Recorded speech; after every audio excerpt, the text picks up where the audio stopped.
A paz do Senhor. Estamos aqui mais uma vez para falar da palavra de Deus, que é linda e poderosa. Estamos trabalhando o livro de Jó. Eu tenho certeza, do jeito que está sendo bênção para a minha vida, está sendo para a sua. Se você vai ver pela manhã, bom dia. Se for à tarde, boa tarde. Se for à noite, boa noite. Estamos no capítulo 19 e hoje vamos terminar ele, do 25 ao 29. Depois terminamos com Neemias 1, do 1 ao 11. O tema é o mesmo da palavra. Jó fala, o meu defensor vive. Pensa diante de toda aquela dor, de todo aquele sofrimento, mesmo dizendo que o Senhor tinha culpado, tinha feito tudo aquilo. Ele disse, o meu Redentor vive. Porque Deus é Deus vivo, dos céus e na terra. Ele é vivo na minha e na tua vida. Olha o que diz aqui o verso 25. Pois eu sei que o meu defensor vive, e no fim ele viverá me defender aqui na terra. Ele diz, no fim ele ainda vem aqui me defender. Isso é fé. A situação de Jó era terrível, era pior, sem esperança, humanamente falando. Sem fé, sem solução. Mas o Senhor traz à existência o que não existe, o que não é, ele faz ser, está na palavra dele. É assim que o Senhor faz. E ele disse que sem fé é impossível agradar a ele, Jó tinha. Mesmo que a minha pele seja toda comida pela doença, ainda neste corpo eu verei a Deus. Ele disse que mesmo que a pele dele seja toda comida pela doença, ele ainda ia ver Deus. Isso é fé, isso é perseverança, isso é convicção. Isso é um adorador diante de tudo que ele estava passando. Como é que está a minha e a tua adoração? Como é que está a nossa fé? Temos que refletir nessas palavras. Eu verei com os meus olhos o verão, e ele não será um estranho para mim. E desejo tanto que isso aconteça. Ele disse que ia ver com os olhos dele, e que ele desejava muito ver aquilo. Você tem ideia o que é isso? Você vai ver seu milagre, eu também. Porque o nosso Deus é vivo. Ele é grande, ele é poderoso, ele é soberano. Jó passou por tudo isso, mas não parou de ter fé nem de crer. Vocês dizem como foi que nós o atormentamos. Aí ele já fala com os homens, né? Os amigos. A causa desta desgraça está nele mesmo. Veja coisa interessante, mas tenho medo da espada. A espada com que Deus castiga a maldade. Fique sabendo que há alguém que nos julga. Ele disse que tinha medo da espada, ele tinha medo porque tinha temor. Ele tinha respeito e sabia que Deus também, do jeito que era justiça, mas sabia julgar. Mas aqui essa espada também fala da espada do Espírito, está lá em Efésios 6, do 10 ao 20, as armaduras de Deus.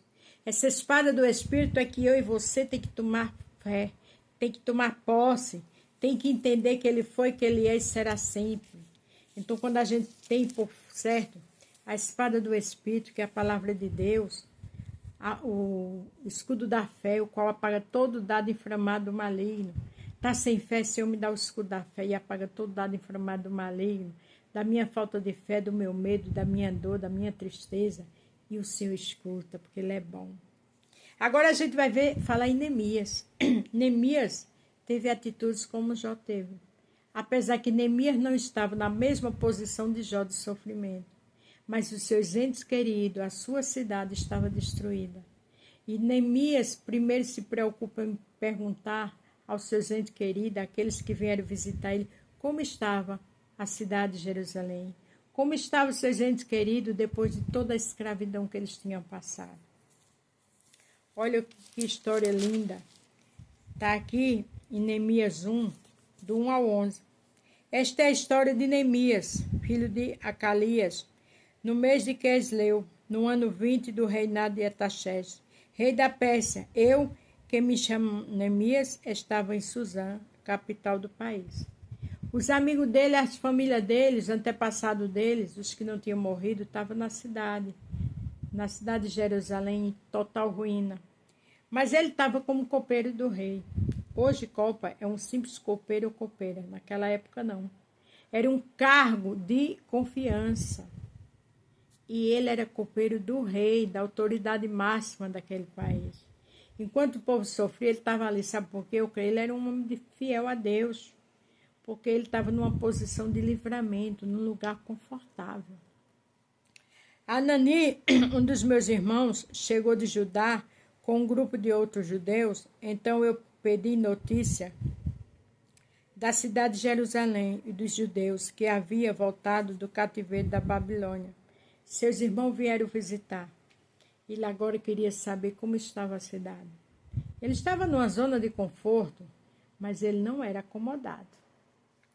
Eles me contaram que aqueles que não tinham morrido e havia voltado para a província de Judá estavam passando por grandes dificuldades. Contaram também que os estrangeiros que moravam ali por perto e os desprezavam disseram, finalmente, que as muralhas de Jerusalém ainda estavam caídas e que os portões que havia sido queimado ainda não tinham sido consertados. Veja que o judeu que estava lá em Jerusalém estava achando bom, porque nada tinha sido consertado. E seu povo estava totalmente em ruína, em pobreza, em percas. Quando ouvi isso, me sentei e chorei. Isso é um homem bom, isso é um homem íntegro. Ele não ficou numa zona de conforto, tranquilo com tudo que ouviu. Durante alguns dias eu fiquei chorando e não comi nada, e fiz a Deus esta oração. Veja que durante alguns dias já estava em jejum, não comeu nada pelo aquele povo que estava sofrendo. Olha a oração que ele faz, olha o ensinamento que ele dá para mim e para você, como Deus Jó. Ó Senhor, Deus do céu, Tu és grande, nos te tememos. Tu és fiel e guarda a Tua aliança com aqueles que Te amam e obedecem aos Teus mandamentos. Ele estava falando da palavra, porque ele conhecia. Porque tem que obedecer aos mandamentos do Senhor. A gente sabe que a palavra fala o quanto ela é grande. Lá em João ele diz assim, todo poder foi me dado nos céus e na terra. E Neemias sabia disso. Olha para mim, ó Deus. Ouve as orações que faço diante de Ti em favor dos Teus servos, povo de Israel. Ele só olha para mim, escuta minhas orações. Eu confesso que nós, o povo de Israel, temos pecado. E os meus antepassados e eu temos pecado. Dá a entender que ele não era homem de pecado. Ele estava no lugar bom. Um cargo de liderança, de confiança. Ele estava no palácio com toda a sua regalia. Ele era copeiro do rei. Mas ele se colocou na posição de pecador. Porque todos nós pecamos, né? Por isso somos destituídos da glória de Deus. Fomos. Mas ele deixou claro que o povo tinha pecado e ele também. Ele começou a mostrar toda a verdade dos erros, porque ele sabia que aquilo tudo foi pecado, mas ele começou a mostrar para ter uma conversa sincera. Deus gosta de um coração quebrantado e verdadeiro. Com nossos atos, temos pecado contra Ti e temos obedecido aos Teus mandamentos. Não temos obedecido. Eu acho que eu li errado. Com os nossos atos, temos pecado contra Ti. E não temos obedecido aos Teus mandamentos. E não temos obedecido às leis que nos deste por meio de Moisés, Teu servo. Ele conhecia o Antigo Testamento. O importante é conhecer a palavra para saber das dores, das dificuldades. Saber que no passado Deus agiu e age hoje do mesmo jeito. Lembra agora do que disseste a ele. Se vocês, o meu povo de Israel, forem infiéis a mim, eu espalharei entre as outras nações. Ele disse, ó Senhor, lembra do que tu disseste porque o Senhor fez. Em outras palavras, o Senhor tinha, né, deixado que a desgraça tomasse conta de Jerusalém, porque por conta do pecado. O próprio Neemias estava pedindo perdão pelos pecados. E entendia que aquilo tudo era a mão de Deus. O segredo é não dar uma de João sem braço. O segredo é achar que está tudo bem, não. A gente tem que entender quando erramos e falar a verdade do Senhor. Mas, depois disso, vocês voltarem para mim, obedecerem os meus mandamentos, eu os trarei de volta para o lugar que escolhi para ali ser adorado, mesmo que vocês estejam espalhados pelos fins da terra. Ele disse, o Senhor disse, através de Moisés, que se a gente se arrependesse, o Senhor traria a gente de volta. Isso é fé, isso é conhecer a palavra. Isso é lutar com o Senhor. Senhor, estes são teus servos, o teu povo. Tu os livraste do cativeiro com teu grande poder e com a tua força.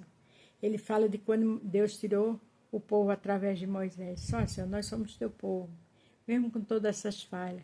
E o Senhor tirou nossos antepassados do cativeiro. Quanta coisa também o Senhor não já fez por mim e por vocês.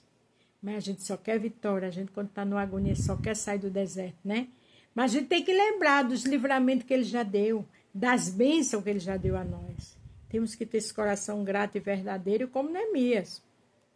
Ouve agora a minha oração e as orações de todos os outros, teus servos que têm prazer em te adorar. Ele ouve minha oração e de todos lá que estão orando. Uma coisa linda. Faz com que eu tenha sucesso hoje, que o rei seja bondoso comigo. Porque ele trabalhava com o rei. Nesse tempo eu estava encarregado de servir vinho ao rei. Gente, isso é uma oração verdadeira. Isso é uma oração de caráter. Isso é uma oração sincera de tudo que estava acontecendo. Foi assim que Neemias fez. E a mesma coisa, o que aconteceu também, que Jó disse, o meu defensor vive. Isso é um exemplo para mim e para você. Não olhe para as dificuldades, para as dores, para as dramas, para as perseguições, para as provações, não. Olha para Cristo e ora como fez Jó e como fez Neemias. Porque com certeza o Senhor escuta e na hora certa Ele dá vitória. Amém? A paz do Senhor, fique todos com Deus e até amanhã.